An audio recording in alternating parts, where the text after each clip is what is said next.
ഞാൻ ആവർത്തിക്കുന്നു കോൺഗ്രസ് നേതാവേ, എന്താ നിന്റെ വിഷമം? അങ്ങയുടെ സഹകാരികൾ പറയുന്നത് പോലെ ചായക്കുപ്പില്ല ബിസ്ക്കറ്റിന് മധുരമില്ല എന്നല്ല EMS പറഞ്ഞത്. അതാ നിന്റെ വിഷമം? അല്ല പിന്നെ RSSന്റെ വോട്ട് ഞങ്ങൾക്ക് വേണ്ട.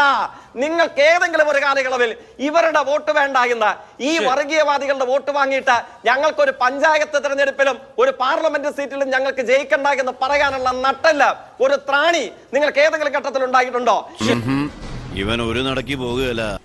എന്നിട്ട് അടിയന്തരാവസ്ഥയെ കുറിച്ച് അദ്ദേഹം പറഞ്ഞതുകൊണ്ടാണ് ഞാൻ പ്രതികരിക്കുന്നത്. ഞാൻ പ്രതികരിച്ച എല്ലാ കാര്യങ്ങളോടും പ്രതികരിക്കാൻ അദ്ദേഹത്തിന് അവസരം കൊടുക്കുകയും ചെയ്തു. പെൺകില്ലർ എന്ന RSS ആണ് വിളിച്ചത് പോലും.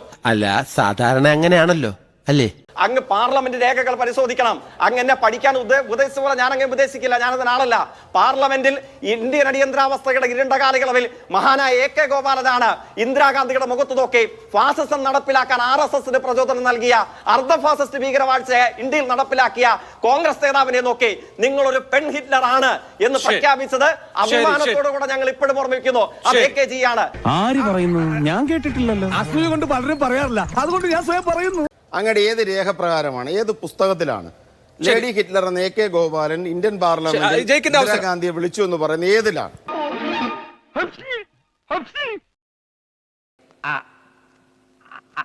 അതല്ല ഉദ്ദേശം. AK ഗോപാലൻ ഇന്ദിരാഗാന്ധിയെ ലേഡി ഹിറ്റ്ലർ എന്ന് വിളിച്ചെങ്കിൽ ഒന്ന് അറിയാനുള്ള ഒരു വസ്തുത പറയട്ടെ.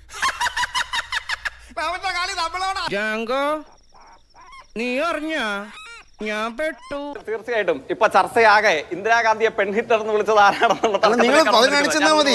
നിങ്ങൾ വളരെ ആധികാരികമായി താങ്കൾ പറഞ്ഞല്ലോ. എനിക്ക് അറിയാൻ വേണ്ടിയാണ്, എനിക്ക് അക്കാഡമിക് ഇൻട്രസ്റ്റ് അറിയാൻ വേണ്ടിയാ. സർ, ഇവനൊക്കെ ഒരേ ഒരു സെൻസേ ഉള്ളൂ, നോൺസെൻസ്. അല്ല തീർച്ചയായിട്ടും ഇല്ല, അങ്ങ് പറഞ്ഞല്ലോ. ഗൗരവമുള്ള അതേപോലെ തന്നെ ഗൗരവമുള്ള മറ്റു ചില ആക്ഷേപങ്ങൾ എന്റെ വാദത്തിന് ഉന്നയിച്ചു. വിഷയത്തിൽ നിന്ന് തെന്നി മാറുന്നു. ഇത് ചരിത്രത്തിൽ വസ്തുതകളെ മുൻനിർത്തി പറയണം, വെറുതെ വാചകം അടിച്ചിട്ട് കാര്യമില്ല. ഞാൻ വസ്തുതകളെ മുൻനിർത്തി അല്ലാതെ എന്തെങ്കിലും ഒരു വാചകം ഇവിടെ പറഞ്ഞതായിട്ട് അങ്ങേക്ക് ചൂണ്ടിക്കാണിക്കാൻ കഴിയുമോ? ഒരു ദുർബല നിമിഷത്തിൽ അങ്ങനെ പറ്റി. വേണേ ആരും കേൾക്കാതെ രണ്ട് പുളിച്ച തെറി വിളിച്ചു, അല്ലേ മറ്റാരും കാണാതെ കർണക്കുറ്റിക്ക് രണ്ട് ചളുക്ക് വിട്ടോ.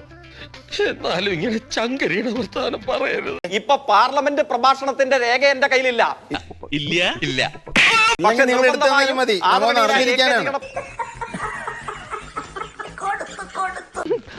എല്ലാവർക്കും സന്തോഷമായല്ലോ. എനിക്ക് സന്തോഷമായി. എല്ലാവർക്കും പിരിഞ്ഞു പോവാം.